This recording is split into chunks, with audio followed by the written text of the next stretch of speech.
professional and the right way to go about doing things. That's Greg Cosell of NFL Films on our podcast yesterday. Go check out The Install with Greg Cosell wherever you get your podcasts. We welcome in yet another football head, film head. Ian Hartitz, Pro Football Focus, is where you can read all of the great work that he does. Master of the wide receiver position, as far as I'm concerned, and one of the funniest people on the internet. What's up, Ian? Appreciate that intro. Good to be back on, my man. And, yeah, what a wild few weeks it's been. I know I'm not a big NBA fan, but I feel like, kind of the one thing that they've had over the NFL over the years is the offseason. These days, man, I don't even know. It's one crazy news story after the next. Do you feel like the league has been – I mean, they've had FOMO of what the NBA's trade deadline and transaction situation is. Do you think they just said bleep it this year? The Rams are doing it. Why can't we all? I do think the Rams just being able to kind of, F the draft picks, as they like to say, just to see that kind of lead to just such immediate success. It has caused some teams to particularly go all in around these rookie quarterbacks. So I really do believe that the biggest edge that kind of teams can gain in the modern NFL, just ever since they kind of changed the, rookie wage scale, is having above average to great play on that rookie quarterback deal. And then it's a matter of making the most out of it. So, just seeing what the Dolphins were able to do. It's a good call by them because let's face it, the most important thing for these teams, at least in the first contract for the rookie QBs, let's figure out what you have in them and if you want to, make them the quarterback of the future or if it's time to go, reset the position. I'm confident after this year, at a minimum, we'll know if Tua is the guy for Miami in the future or not. Well, and I want to we'll talk about the Titans acquisition at wide receiver here in just a second because I'm fascinated by Robert Woods. He's an NFL film nut favorite. But with the Hill trade, now they have Jalen Waddle, they have Mike Gesicki, they've got Devontae Parker still. The conversation around football people is that Tua is less than as a quarterback. Is this enough with Mike McDaniel and for lack of a better term, savant that he is alleged to be and that we've seen him be with another quarterback who has noted limitations? Is Tua salvageable, do you think? Yeah, I think some of the backlash on him hasn't been completely fair. Particularly looking at his rookie year. Coming back from that hip injury, I'm not going to pretend to be a doctor, but from what the doctors were saying about the injury, it was just horrific and not even the way they, I think, repaired the hip, it was more akin to a car crash repair than it actually was a normal football injury. So if there was a quarterback that we'd expect to maybe have a slow start to his career, it would be Tua. And then last year with that team, the question is did Tua make the most out of kind of the pieces he had last year, or was that kind of what the Dolphins had to do because of Tua? Because let's face it, that offensive line was abysmal, and it was a big reason why the Dolphins had to be the most RPO-heavy team in the entire NFL. And to Tua and Jalen Waddle's credit, they really made it work. So now, adding Tyreek to the picture, and even guys like Cedric Wilson, they finally just have some semblance of wide receiver depth. So I'm not totally convinced that Devontae Parker is going to be back. I think there's a lot of wide receiver needy teams, CC, the Eagles out there that could use someone like him. And It's just tough right now because Mike Gesicki, great pass catcher, but he's a receiver, man. I'm honestly, I doubt the Dolphins would have franchise tagged them at the wide receiver tag because it would have cost them about $10 million more. But, it's the same thing that kind of Jimmy Graham went through about 7 years ago where Gesicki spends, man, it was on a per route basis. 90% of his routes were run from the slot or out wide. So, for all intents and purposes, he is a slot receiver. So is Cedric Wilson, who they just gave $22 million.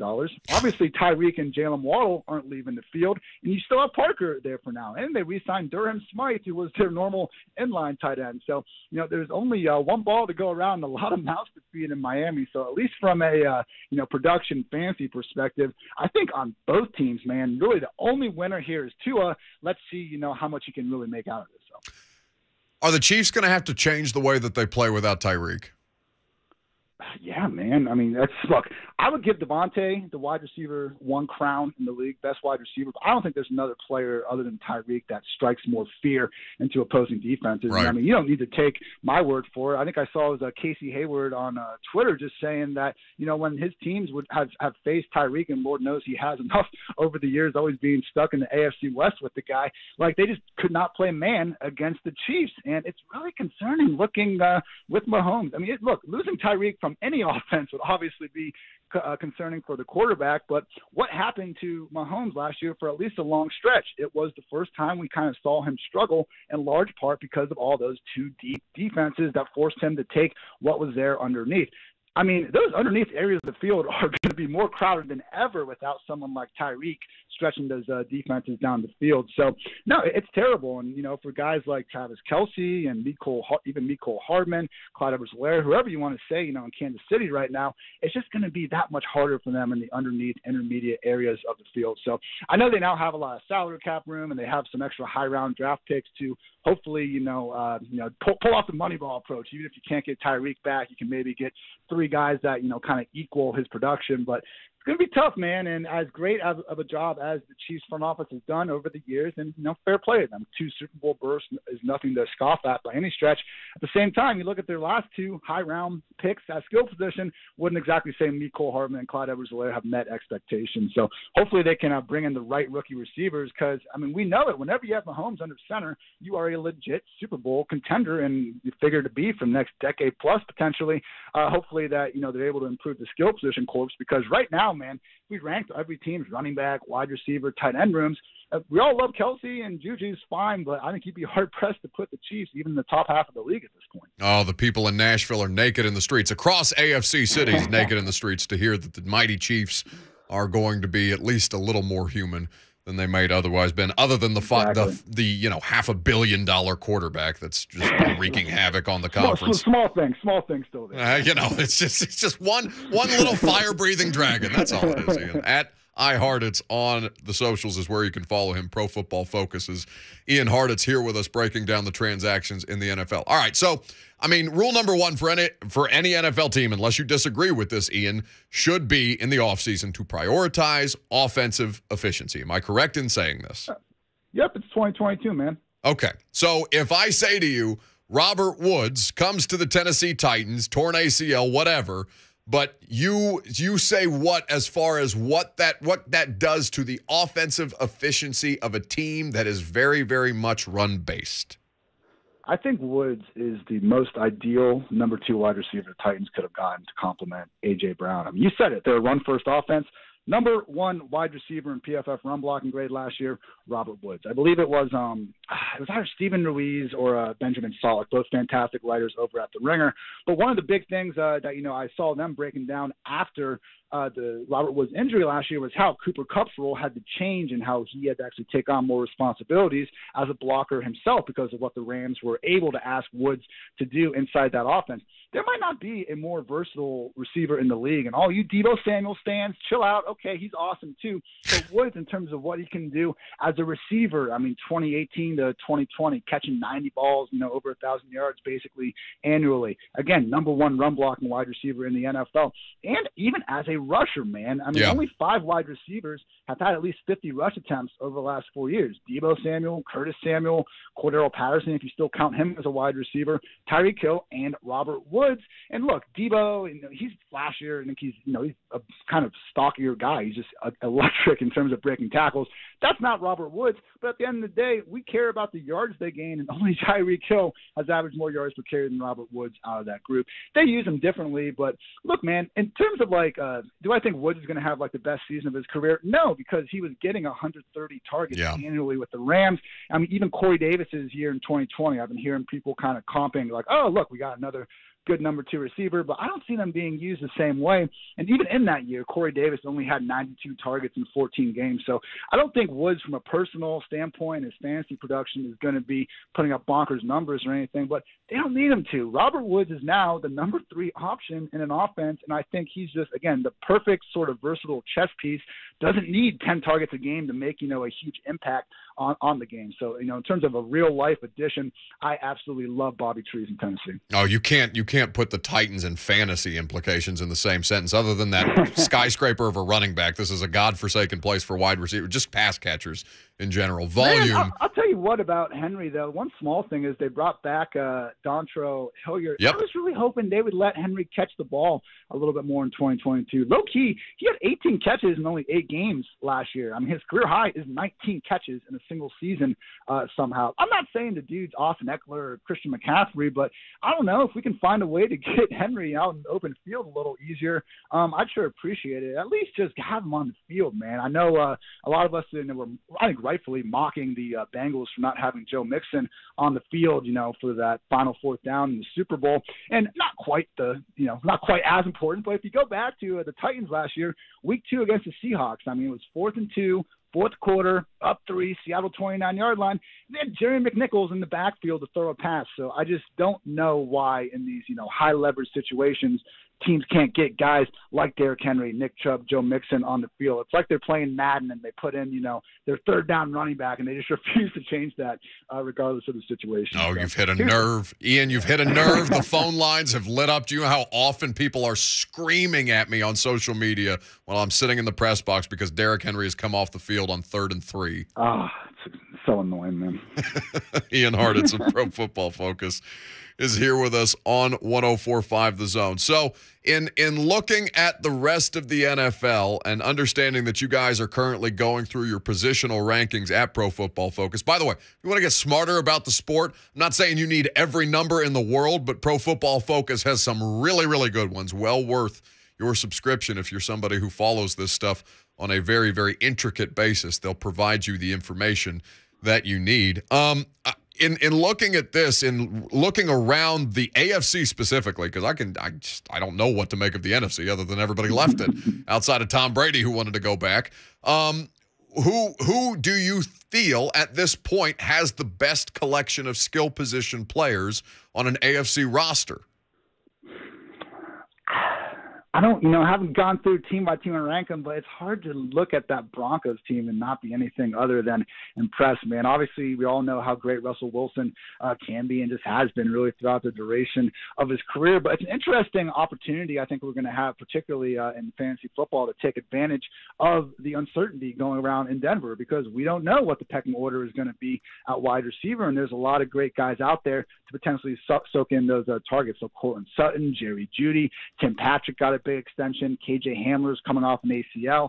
I think it's fair to put Hamler as the 4th guy in that. But when you look at these early ranks, because of that uncertainty, you see Jeudy, Sutton, especially Patrick, usually ranked, outside the top 28, 30 receivers, even though we know that Russ is, look what he's capable of. Tyler Lockett and DK Metcalf, even in a run-first offense 2 years ago, were both able to return top 12 value. So the Broncos are a real interesting situation where we all know they're going to be putting up big numbers, yet everyone is still awfully affordable. So Albert O, their tight end, ridiculously long last name. I probably need to learn how to pronounce one of these days. Okuwebunom, baby. That's an SEC player. I used to have when I was starving as a kid out of college, I used to call Vanderbilt home games, press box PA, and I had to say Tua Tagovailoa and Albert Okuwebunom way more times than any normal human being should. King State Kings, man. I'm proud of you. Yeah. But, hey, Albert O, man, he is now set up as the featured tight end in Denver. And, sometimes we fall into these traps in the offseason where we start looking back at the guy's highlights and how, good he was on a per-route basis. And then you were like, okay, well, now he's going to take a jump up in workload, even though, there's still a guy ahead of him on the depth chart. You look at Cleveland. Everyone's getting excited about David Njoku. And it's like, yeah, he could do it, but they're probably still going to split things between him and Harrison Bryant because they've always done that. Yeah. The difference with Albert O is having Noah Fant out of the picture and looking at it throughout the offseason, all they've added to that tight end room are just block first tight ends. So I think Albert O, Sutton, Jeudy, all of these guys are just so affordable right now with the quarterback that is, also kind of a low-end QB1 during the course of fantasy. So love the Broncos and, what they've been able to do in this offseason. In terms of just, and actually PFF's own Kevin Cole has been doing this kind of just putting all the offseason moves from, trades and signings and cuts and everything and kind of looking at how the war has changed league-wide. Broncos easily the biggest winner of the offseason so far. See, I'm so glad that you said that because I feel like people don't necessarily, and it's not the collection of skill position players in Denver's fault that Drew Lock hasn't panned out the way that they wanted to, or that Teddy Bridgewater is not the kind of quarterback that you want with an offense like that, or that Vic Fangio was going to play a certain style of football that was not going to encourage the usage of those fantastic skill position players. But, I mean, as far as the metrics go, Ian, have the numbers borne out a depreciation in Russell Wilson's skill set anywhere? Because I still believe him. We all know him to be a high-level player. But I understand he was dealing with a thumb issue last year. It was well documented. There were statements from his doctor put out on the team's official Twitter account, for God's sakes. But is he still that high level of a player, given the fact that, this is not 2015 Russell Wilson before the whole let Russ cook movement really took effect? Yeah, I think those kind of the first 3 games when he came back from the injury, he was not the same player. I think that's kind of what stuck in everyone's minds. And at that point in the year, the Seahawks were already kind of rather inexplicably out of the playoff race. So I think the fact that he really started to put things back together over the final 6 weeks of the year just kind of went over everyone's head. Like, look, Russ, at this point, he's going to be 34 in November. I don't think we're going to get the guy that was, potentially pushing for 500 rushing yards per year and just, actually flirting with overall QB1 production in fantasy. I'm not so sure that guy is going to be back, but look, we've all seen the the highlights of him throwing the Cortland Sutton. By the way, how cool is it that Russ has an entire football field in his backyard? Like, what an absolute maniac! That's a Mister. That's the only time I'll let him call himself Mr. Unlimited, because he has an actual football field in his backyard. Just absolutely incredible. You look at guys that just completely love the game and are going to do everything they can seemingly to play forever. Sure. You're putting Russ right behind Brady on that. So, no, I didn't see anything from a physical standpoint. Again, once he was able to kind of overcome those first few games after the thumb to thinking there's a big drop-off imminent. Just on a pure – and there's a million stats we can point to. And people like to hate on PFF's grades sometimes. And, look, I think we can agree PFF grades, yards per attempt, QB rating, there's not one perfect stat that encompasses any single player. That's why we use a collection and talk about film and different things like that. So, but just on a pure yards per attempt basis, which is a pretty reasonable stat that I think we can all agree is important for quarterbacks, Russ was more efficient last year than he was in 2020 even. So, and you look at just now having even more places to go with the ball, hopefully less of a, run-first offense. We're not going to need to hear Pete Carroll talk about running back X needing 20 carries every single week of the season. No, I think Russ is in a fantastic spot to continue playing at a high level for quite some time. And it wouldn't be out of the ordinary, man. He is going to be 34, but it's not just Tom Brady that's been able to prolong his career. Now, it is just Tom Brady into his 40s, but, from Rodgers to Breeze to Roethlisberger, the end came eventually. But I think expecting Russ to be able to play at a high level for another 3 to 5 years, it's not as big of an outlier in the year 2022 as it might have been 20 years ago when these quarterbacks were getting teed off on every single week. Now someone breathes on him and we're getting that roughing the passer penalty.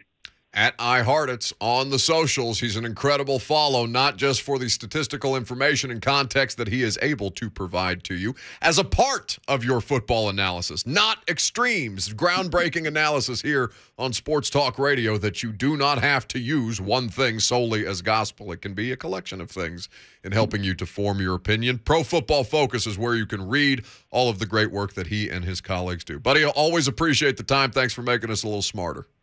Appreciate you, man. Hey, and if you're trying to touch on some USFL here in a few weeks, I'm your guy. Oh, are you covering the USFL? Oh, hell yeah. It's football in April. And for all those haters out there that want to say it's not as good as college, it's not as good as NFL, show me the college and NFL games going on in April, man. Let's just watch some live football and have a good time. Now, listen to me. This is the black tar heroin of football. Like you're an addict talking about football at this point if you're giving me USFL. But you know what? We're going to call you anyway because I like having you on. Love it, man. Look forward to it. Take care. That's Ian Hartitz. They're with us on 104.5 The Zone. So in kind of branching off the analogy that I used earlier, right? Robert Woods is the number 2 wide receiver you wanted Corey Davis to be. But as you just heard Ian say, there will be different usages of Robert Woods, more varied usages of Robert Woods, he thinks, in this Titans offense. And I'm inclined to agree with him. Last call for phone calls. That's next. We got polls to update. We got a USA Soccer Minute from Lucas Panzica. Spicy. Next.